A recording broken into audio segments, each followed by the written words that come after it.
মেঝে বসে গুটগুটে অন্ধকারে তাকিয়ে আছে জোনাস। কি দেখছে সে নিজেই জানে না, শুধু জানে তাকে যত দ্রুত সম্ভব বেন্ডার ক্যাসেলে পৌঁছাতে হবে। আজ ভোর রাতে চেতনা ফিরেছে তার। উঠেই তার কানে বাজতে লাগলো আনাস্তাসিয়ার কণ্ঠ। সেই রাতে আনাস্তার বলা প্রত্যেকটা কথা শুনতে পেরেছিল জোনাস। প্রথমে তার মনে হলো সে কোনো দুঃস্বপ্ন দেখছে, কিন্তু না, পরক্ষণে সবকিছু স্পষ্ট হয়ে উঠল তার সামনে। সে এক অচেনা কামরার মালিকের বিছানায় শুয়েছিল।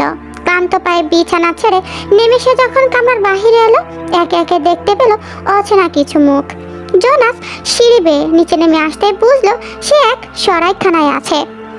সরাইখানার লোকজনকে জিজ্ঞাসা করতে জোনাস জানতে পারলো যে 17 কি 18 বছর বয়সী একটা মেয়ে তাকে এখানে উঠেছিল 2-3 দিন আগে, কিন্তু সে রাতের পর নাকি মেয়েটাকে আর কেউই দেখতে পায়নি। পরের দিন সরাইখানার মালিক ডাক্তার এনে জোনাসকে দেখালো। ডাক্তার তাকে রেস্টে থাকতে দিতে বলে যায়। যখন জোনাস জানতে পারে সে মালদোভায় আছে, তখনই আনাস্তার বলা কথাগুলো অবিশ্বাস হলেও বিশ্বাস করতে বাধ্য হলো সে। খুঁজতে শুরু করলো আনাস্তাসিয়াকে, কিন্তু সারাটা দিন পুরো গরম নিস্তে খুঁজেও জোনাস আনাস্তার কোনো হদিশ পায়নি। অজ্ঞাত সে জিনিসপত্র গুছিয়ে রওনা দিয়েছে বেন্ডার ক্যাসেলের উদ্দেশ্যে। আমাকে যেভাবেই হোক বেন্ডার ক্যাসেলে পৌঁছাতে হবে যত দ্রুত সম্ভব। আলেকজান্ডার আর ফ্লোরেনকে জানিয়ে আনাস্তাকে খুঁজে বের করতে হবে। জোনাসের ভাবনা ছেদ পড়ল এত পথ ক্যারিজটা ছুটে আনা ঘোড়াগুলোর হিসিসি শব্দে। বাকি পথ আপনাকে হেঁটে যেতে হবে, শীঘ্রই নেমে আসুন। একটা দীর্ঘশ্বাস পেল জোনাস। জোনাস ক্যারিজের ভাড়া মিটিয়ে ক্যারিজ থেকে নেমে দাঁড়াতে কোচওয়ান দ্রুত চালকের আসনে বসে ঘোড়াগুলোকে নিয়ে ছুটে চলল উল্টো পথে। ক্যারিজটা দৃষ্টি অগোচর চলে যেতেই থমথমে অন্ধকার পাহাড়ি রাস্তা ভূতের মতো দাঁড়িয়ে রইল জোনাস। জোনাস মনে সাহস সঞ্চয় করে আবারও হাঁটতে লাগলো। অন্ধকারে এমন নিরিবিলি রাস্তায় ভয় হওয়াটা অস্বাভাবিক কিছুই নয়, এই বলে নিজেকে প্রবোধ দিতে লাগলো জোনাস। যতই সে এগোতে লাগলো ততই অদ্ভুত কি সব শব্দ আর ফিসফাস কণ্ঠ শুনতে পেল সে। প্রায় 8 ঘন্টা হাঁটার পর ক্যাসেলের আঙ্গিনায় এসে দাঁড়ালো জোনাস। সাথে সাথে মুনস্টোন হাতে নিয়ে ক্যাসেল থেকে বেরিয়ে এসেছে আলেকজান্ডার। তার সংকেত বার্তা পেয়ে ছুটে আসতে লাগলো জঙ্গলের অন্য সব নিশাচররা। আলেকজান্ডার আকাশের দিকে তাকিয়ে মন্ত্রপাঠ করতে লাগলো। চাঁদের আলো মুনস্টোনকে শুদ্ধ করতে হবে, তবেই আবারও মায়া নেকড়েরা নসফেরাতুদের অধীনস্থ হবে।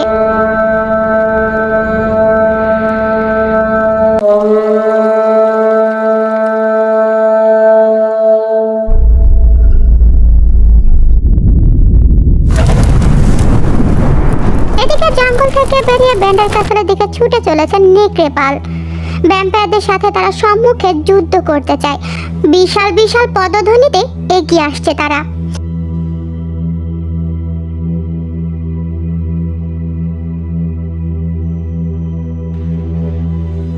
আলেকজান্ডারের মন্ত্রপাঠ শুরু হতে না হতে নেকড়েপাল এসে ঝাঁপিয়ে পড়ল প্রবেশদ্বারের গেটের উপর। এতক্ষণে জোনাস অবাক দৃষ্টিতে তাকিয়েছিল আলেকজান্ডারের দিকে। অন্ধকারে আলেকজান্ডারকে ঠিক চিনতে পারছিল না সে। ঠিক তখনই পেছন থেকে নেকড়ের পাড়ে ভয়ানক গর্জন শুনতে পেয়ে তার শরীরের রক্ত হিম হয়ে এলো। আলেকজান্ডার মন্ত্রপাঠ থামিয়ে হিংস্র দৃষ্টিতে তাকালো নেকড়েগুলোর দিকে। ক্রোধে জল করছে তার চোখ জোড়া। সে মুনস্টোন লকেটটা নিজের গলায় পরে হুঙ্কার দিয়ে যুদ্ধের আহ্বান জানালো তার অনুসারীদের। সাথে সাথে এক ঝাঁক বাদুড় এসে চক্রাকারে উঠতে লাগলো নেকড়েগুলোকে ঘিরে।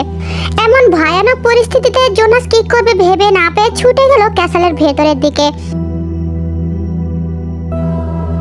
বাদুড়গুলোকে দেখে নেকড়েগুলোর মধ্যে থেকে স্টেপেন গর্জে উঠে তার সঙ্গীদের যুদ্ধের আহ্বান জানিয়ে দেয়। সাথে সাথে শুরু হয়ে গেল নসফেরাতু আর মায়া নেকড়ের এক রক্তক্ষয়ী সংঘর্ষ।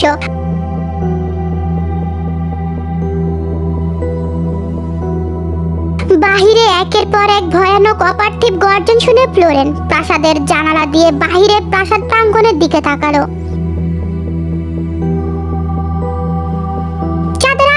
স্পষ্ট দেখতে পেল ভ্যাম্পায়ার আর মায়া নেকড়ের মধ্যে এক ভয়ঙ্কর লড়াই মেতে উঠেছে তারা।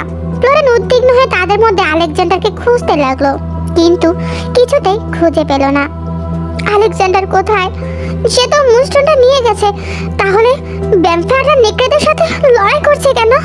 কিন্তু আলেকজান্ডার ফ্লোরেনকে বলে গিয়েছিল যাই হয়ে যাক না কেন ফ্লোরেনকে বাইরে যেতে নিষেধ করেছে। আপু, আনাস্তার কণ্ঠ পেয়ে চমকে উঠল ফ্লোরেন। দ্রুত এদিক ওদিক তাকিয়ে দেখলো জানালার বাইরে দাঁড়িয়ে আছে আনাস্তা। ফ্লোরেন ছুটে গেল সেই দিকে। আনাস্তা স্থির দৃষ্টিতে তাকিয়ে আছে ফ্লোরেনের দিকে। ফ্লোরেন জানালার গরাদ গলে দু হাত জড়িয়ে ধরলো আনাস্তাকে। ফ্লোরেন যেন বিশ্বাসই করতে পারছে না আনাস্তা এখানে। দরজাটা খুলে দাও আপু, আমার খুব ভয় লাগছে, নিষ্প্রাণ কণ্ঠে বলে উঠল আনাস্তা। ফ্লোরেন বিন্দু মাত্র দেরি না করে খুলে দিল ক্যাসেলের দরজা। ভেতরে ঢুকলো আনাস্তা। আনাস্তাকে কাছে পেয়ে জাপটে ধরলে কাঁদতে লাগলো ফ্লোরেন।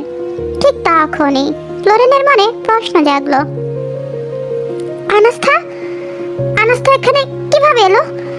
বাহিরে নসফেরাতু আর নেকড়েদের ভয়ানক যুদ্ধ চলছে, আর আনাস্তা কিনা অক্ষত অবস্থায় এই অবধি এসেছে।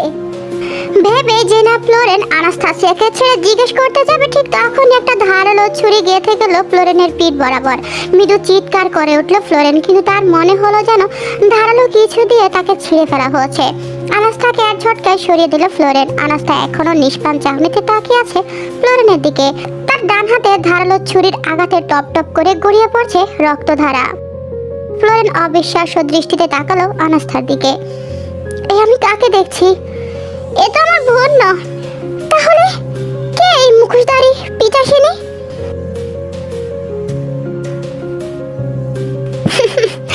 আমি তো ভেবেই পাচ্ছি না ভ্যাম্পায়াররা তোকে না খেয়ে ছেড়ে দিল কিভাবে।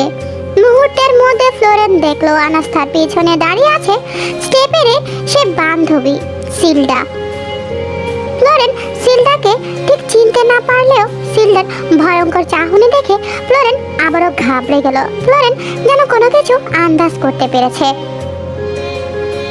ডাইনি কোথাকার, তুই আলেকজান্ডারকেও স্টেপেনের মতোই প্রেমের জালে ফাঁসিয়েছিস নাকি?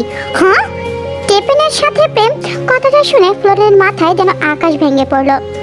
সিলডা কি বলছে এসব ফ্লোরেন কিছুই বুঝতে পারছে না।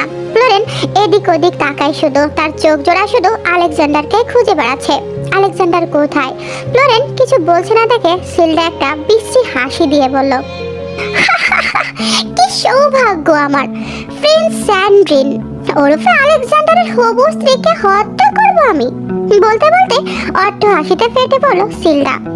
তোদেরকে মারার কোনো ইচ্ছে ছিল না আমার, কারণ তোর দাদার জন্য তো মুক্তি পেয়ে গেছি আমরা। কিন্তু যত গোট পাকিয়েছিস তুই আর তোর ছোট বোন আনাস্তাসিয়া ড্যাটসিয়াক, দুটো মিলে আমার স্টেপেনকে তো বশ করেছিসই, ডাইনি কোথাকার। এর জন্যই তোদের এখন এই জায়গাতে মরতে হবে। সিলডার কথা শুনে আটকে উঠল ফ্লোরেন। হতভম্বিত হয়ে চেঁচিয়ে উঠে বলল, আনাস্তার কি দোষ? ও কি করেছে? ওকে কি করেছো তুমি? ওর কি দোষ? রাতের পর রাত স্টেপেনের সাথে কাটিয়েছে ওই ডাইনিটা, এখন নিজেও একটা ওয়ারউলফে পরিণত হয়েছে। ফ্লোরেন আরেক দফার অবিশ্বাসের দৃষ্টিতে তাকিয়ে রইল আনাস্তার দিকে। আনাস্তাকে দেখে মনে হচ্ছে যেন এক জ্যান্ত মরা দাঁড়িয়ে আছে।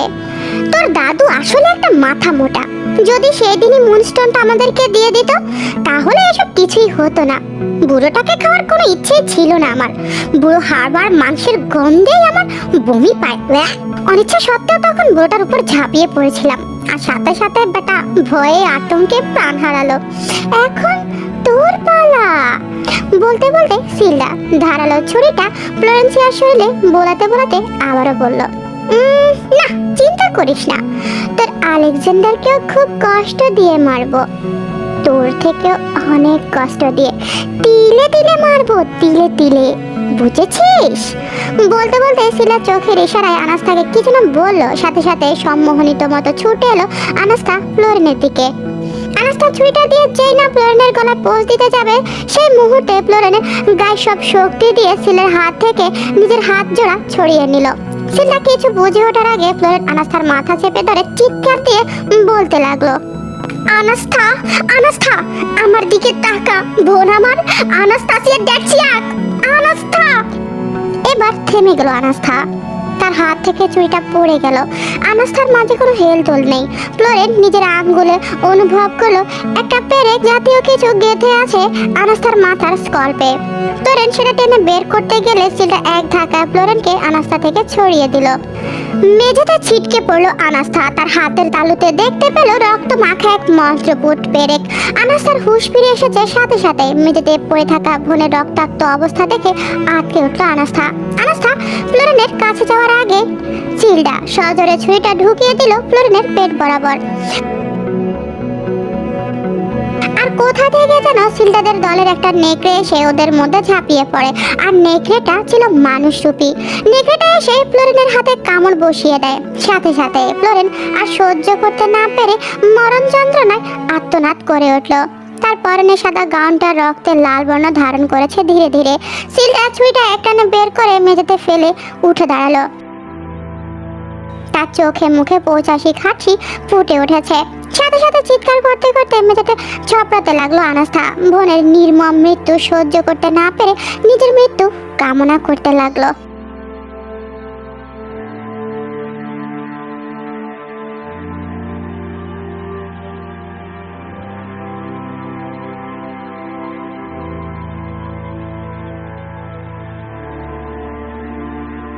অন্যদিকে নেকড়ে আর নসপেরাতোদের রক্তক্ষয়ী লড়াইয়ে আলেকজান্ডার হারিয়েছে তার জন্মদাত্রী মাকে। সেই কষ্টে যেন আরো হিংস্র হয়ে উঠেছে আলেকজান্ডার। লড়াই করতে করতে এক পর্যায়ে পিঠে তীক্ষ্ণ ব্যথা অনুভব করলো আলেকজান্ডার। যে আক্রমণ করেছে তার উপর পাল্টা আক্রমণ করতে ঘুরে দাঁড়ালো সে। দেখলো তার সৎ ভাই পিটার ধারালো ছুরি গেঁথে দিয়েছে তার পিঠে। আলেকজান্ডার তীব্র ক্রোধে পিটারকে দু হাতে উঁচিয়ে ধরে মন্ত্র বলে মুহূর্তে ছিঁড়ে খুঁড়ে ফেললো পিটারের শরীরটা।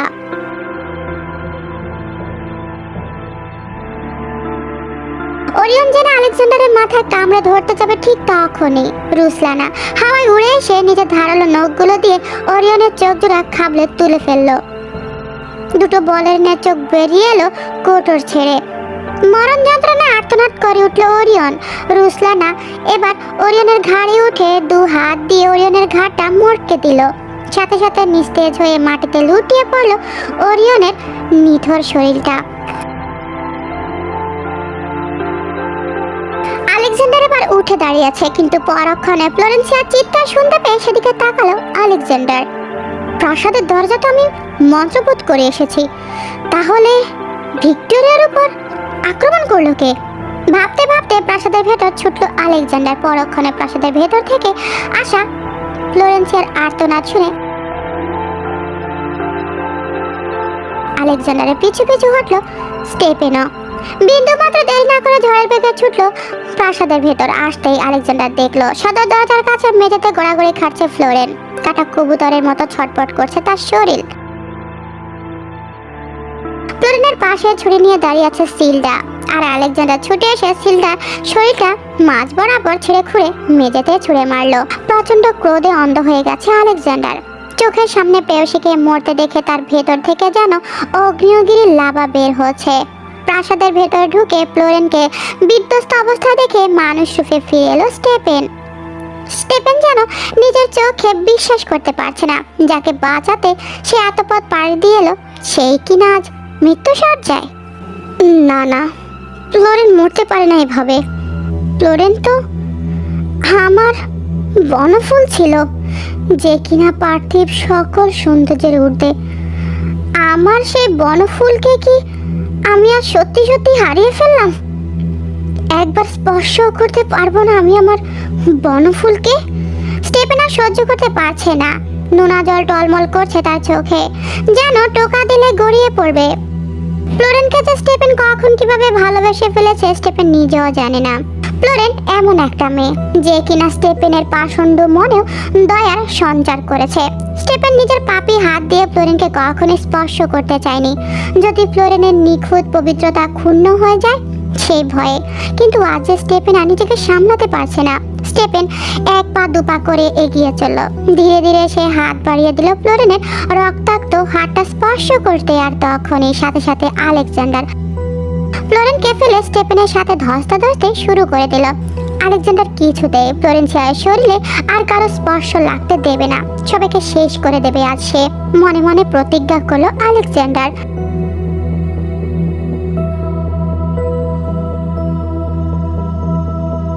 ঠিক তখনই আনাস্তা সেই ছুরিটা নিয়ে ছুটে এলো আর পোজ দিল স্টেফেনের গলায়। স্টেফেনের গলাটা ধর থেকে আলাদা হয়ে গেল মুহূর্তেই। মাথাহীন সইটা লুটে পড়ল মেঝেতে। আলেকজান্ডার হঠাৎ আনাস্তাকে দেখে অবাক হলেও বেশি ভাবার সময় পেল না সে।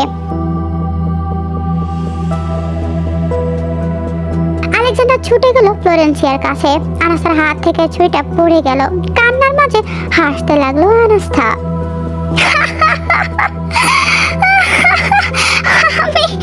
আমি স্টেফেনকে হত্যা করেছি। অবশেষে আমি আমার প্রতিশোধ নিতে পেরেছি। কিন্তু আমার বোনকে তো আমি বাঁচাতে পারলাম না। আমার বোনকে আমি কিভাবে বাঁচাবো? আমার আপুর তো কোনো দোষ নেই। তাহলে সে কেন এভাবে নির্মম মৃত্যুর শিকার হলো? আনাস্তা আর কিছু ভাবতে পারছে না, মাথাটা ভীষণ যন্ত্রণা করছে তার। আনাস্তা মাথার যন্ত্রণা ছটফট করতে করতে নিষ্প্রাণ চাহনিতে তাকিয়ে দেখলো ভ্রূণের মর্মান্তিক দৃশ্য। এরই মাঝে কোথা থেকে জোনাস রক্তাক্ত অবস্থায় ক্যাসেলের ভেতরে আসলো। জোনাসকে দেখে আনাস্তা হামাগুড়ি দিয়ে জোনাসের হাতে স্পর্শ করতে জোনাস শেষবারের জন্য চোখ মেলে তাকালো। রক্ত আর অশ্রু জল মিশে মাখামাখি হয়ে গেছে জোনাসের শরীর। আনাস্তা ঠোঁট চেপে চোখ বুজে ফেলল। সব শেষ। দাদু জর্জ, বাবা আইভান, মা ইলিয়ানা, অবশেষে আমরাও আসছি তোমাদের কাছে। প্রভাত গুনতে লাগলো আনাস্তা অনুভব করতে পারছে মৃত্যু তার খুব নিকটে। হাত কয়েক দূরে আলেকজান্ডারের বাহুবন্ধনে আধশোয়া হয়ে জীবনের শেষ নিঃশ্বাস ফেলছে ফ্লোরেন।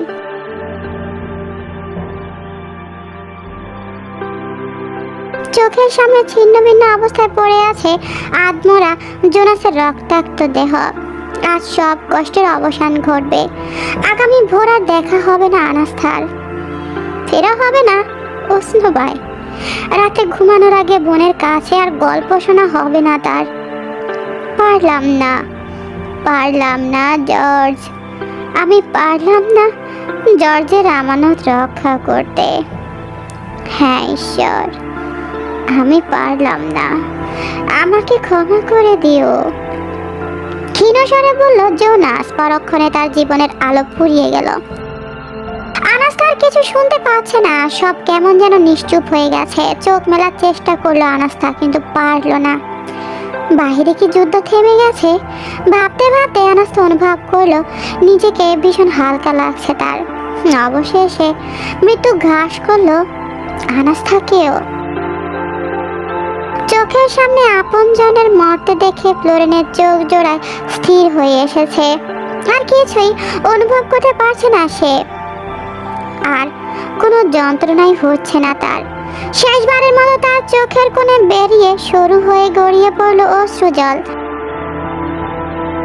তার ছটপট করতে থাকা শরীর নিথর হয়ে গেছে ক্রমশই। এরই মাঝে ওলেনাও ছুটে এলো আলেকজান্ডারের পাশে। ওলেনার আর বুঝতে বাকি নেই যে আলেকজান্ডারের ভেতরে কি ভয়ানক ঝড় বইছে। আলেকজান্ডারের জীবিত আর অমৃত দুই জীবনে ফ্লোরেন একমাত্র এবং প্রথম যুবতী যাকে আলেকজান্ডার ভালোবেসেছে। ভাই কাউকে ভালোবেসেছে জেনে ওলেনা যেমন খুশি হলো তেমনি কষ্ট অনুভব করলো। ফ্লোরেন্সিয়ার অবস্থা খুবই খারাপ, তাকে একবার শেষ চেষ্টা করতে হবে, অন্তত ভাইয়ের জন্য হলেও। ওলেনা দ্রুত ফ্লোরেন্সিয়ার আঘাতের জায়গাগুলো পরীক্ষা করে বলল, ভিক্টোরিয়া মারা যাচ্ছে ভাই, ওকে বাঁচাতে হলে এখনই ওকে ভ্যাম্পায়ারে পরিণত করতে হবে, এছাড়া আর কোনো উপায় নেই। ফ্লোরেনকে বাঁচানো যাবে শুনে আলেকজান্ডারের যেন আত্মা ফিরে পেল। আলেকজান্ডার তখন ফ্লোরেনকে জড়িয়ে ধরে বোনকে বলল, কি করতে হবে জলদি বল ওলেনা, ভিক্টোরিয়া ভীষণ কষ্ট হচ্ছে। কিন্তু ওর গলা তো ক্রাস্ট লকেট আছে ভাই, ওটা থাকা অবস্থায় ওকে ব্যবহার করা অসম্ভব, আর এটা আমাদের জন্য বিপজ্জনক। আলেকজান্ডার একবার অসহায় চোখে ফ্লোরেন্সিয়ার নিথর হয়ে যাওয়া যন্ত্রণাময় মুখের দিকে তাকিয়ে মনে মনে বলল, পালাতে পারবে না বর্ণহরিণী, তোমাকে আমার হয়ে থাকতে হবে, কারণ মৃত্যু তোমাকে আমার কাছ থেকে আলাদা করতে পারবে না। আলেকজান্ডার তখন খপ করে ফ্লোরেন্সিয়ার গলা ঝোলানো ক্রাস্ট লকেটটা চেপে ধরতেই অসহ্য যন্ত্রণা চিৎকার করে উঠল। গায়ে সর্বশক্তি দিয়ে আলেকজান্ডার এক টানে ছিঁড়ে ফেলল ফ্লোরেন্সিয়ার গলা থাকা ক্রাস্ট লকেটটা। ক্রাস্ট লকেটটা ছিটকে গিয়ে পড়লো মেঝেতে। ওলেনা ভাইয়ের হাত চেপে ধরে বলল, মুনস্টোনটা হাতের মুঠো চেপে ধর ভাই, ঠিক হয়ে যাবে। প্রয়োজন নেই, ওর যে কষ্ট হচ্ছে সেটার তুলনায় এটা কিছুই নয়। ওলেনা, কি করতে হবে তাড়াতাড়ি বল। ওর শরীর থেকে রক্ত চুষে নিয়ে নিজের রক্ত ওকে খাইয়ে দে। ওলেনা বলতে দেরি আলেকজান্ডার দ্রুত ফ্লোরেনের চুল সরিয়ে ঘাড়ের কাছে নিজের ধারালো দন্ত বসিয়ে দিল। দমনে ছেড়ে গল গল করে রক্ত বেরিয়ে আসতে চুপ চুপ করে সব রক্ত চুষে খেল আলেকজান্ডার।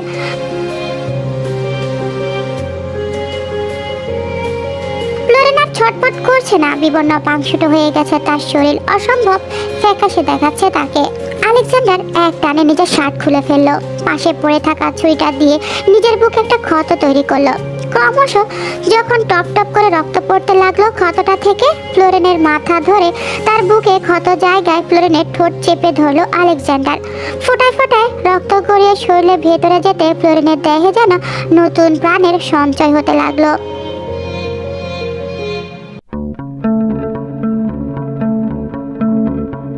সে এবার নিজেও পান করতে লাগলো আলেকজান্ডারের রক্ত। ক্রমে ফ্লোরেন্সিয়ার বিবর্ণ পাংশুটের শরীরটা প্রাণবন্ত হয়ে উঠতে লাগলো। ফ্যাকাশে ত্বকে ফুটে উঠেছে রক্তিম আভা। ফ্লোরেন্সিয়ার শিরা শিরায় ছড়িয়ে পড়েছে আলেকজান্ডারের রক্ত।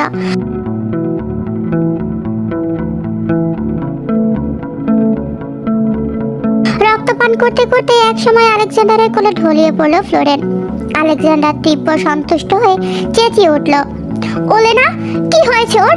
চোখ খুলছে না কেন ভিক্টোরিয়া? স্যান্টিন, শান্ত হ। ভিক্টোরিয়া এখন গভীর ঘুমে আছে, ওকে ভোর হওয়ার আগে কফিনে শোয়ানোর ব্যবস্থা করতে হবে আমাদের। ওলেনার কাছে ফ্লোরেনকে রেখে ক্যাসেলের সদর দরজায় এসে দাঁড়ালো আলেকজান্ডার। আলেকজান্ডার তাকিয়ে আছে ফ্লোরেনের দিকে। ফ্লোরেনের সোনালি চুলে থেকে ভেসে আসছে কস্তুরীর সুবাস। রক্তিম আভা ফুটে উঠেছে মুখটাতে, মৃদু হাসির রেখা দেখা যাচ্ছে। ধীরে ধীরে নিঃশ্বাস ফেলছে ফ্লোরেন।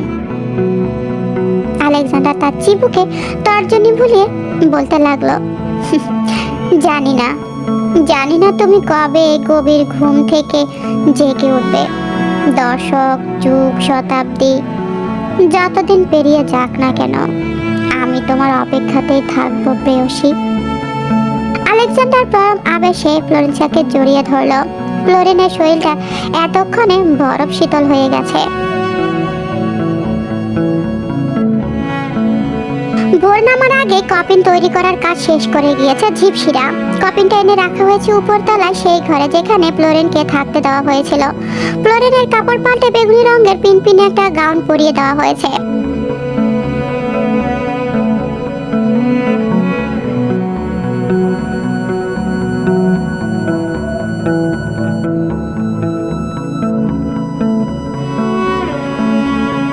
আলেকজান্ডার ফ্লোরেনের দিকে তাকিয়ে একটা দীর্ঘশ্বাস ছাড়লো।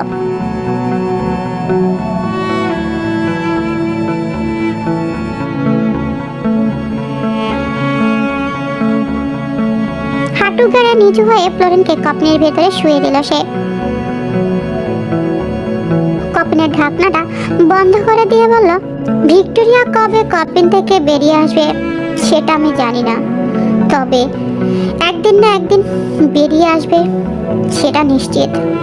আমি জানি আমার প্রেয়সী আমার কাছে ফিরে আসবেই। মার্চ 1814। বসন্তের এক সন্ধ্যা। দিনের আলো পুড়িয়ে গিয়ে সন্ধ্যা নেমেছে মালদোবায়। গ্রন্থাগারে বসে একটা বইয়ের পাতা উল্টাচ্ছে আলেকজান্ডার। বইয়ের নাম ওয়েনামুল। ভূমধ্য সাগরের মধ্য দিয়ে এক মিশরীয় পুরোহিতের ভ্রমণ বিবরণ নিয়ে লেখা। জানালা দিয়ে দারুণ ঠান্ডা হাওয়া আসছে। এমন পরিবেশে বই পড়ার মজাই আলাদা। পড়তে পড়তে হঠাৎ আলেকজান্ডারের নাকে ঠেকলো পরিচিত একটা সুঘ্রাণ। ঘ্রাণ শুকে আলেকজান্ডারের মুখে দিয়ে অস্পষ্ট স্বরে বেরিয়ে এলো, কস্তুরী। সংকুচিত হয়ে উঠল সে। কোথা থেকে আসছে ঘ্রাণটা? কে মেখেছে কস্তুরী? ক্যাসালে কি কেউ প্রবেশ করেছে? তাহলে নাকি রক্তের গন্ধ আসছে না কেন? আলেকজান্ডার ভেবেই বইটা টেবিলে রেখে চেয়ার ছেড়ে উঠে দাঁড়ালো। বাইরে বের হওয়ার জন্য গ্রন্থাগার থেকে বের হতে যাবে এমন সময় কানে এলো রিনঝিনে একটা মেয়েলি কণ্ঠ। কোথায় যাচ্ছ প্রিয়? আলেকজান্ডার চমকে পিছনে পেল। একটা সেলফের উঁচুতে পা ঝুলিয়ে বসে আছে বেগুনি রঙের গাউন পরিহিত এক মেয়ে। জানালা দিয়ে আসা চাঁদের আলো আর ঘরের ভেতরের অন্ধকার মিলে অদ্ভুত আলো ছায়া খেলছে। সেই আলো ছায়া মেয়েটার মুখশ্রী স্পষ্ট দেখা যাচ্ছে না, কিন্তু আলেকজান্ডার মুহূর্তে চিনে ফেলল তাকে। সেলফের দিকে এগিয়ে যেতে যেতে উত্তেজিত হয়ে উঠল। ভিক্টোরিয়া! আলেকজান্ডার মুহূর্তের জন্য থমকে গেল। আমি কি সত্যি সত্যি ভিক্টোরিয়াকে দেখছি, নাকি এটা আমার চোখের কোনো ভ্রম?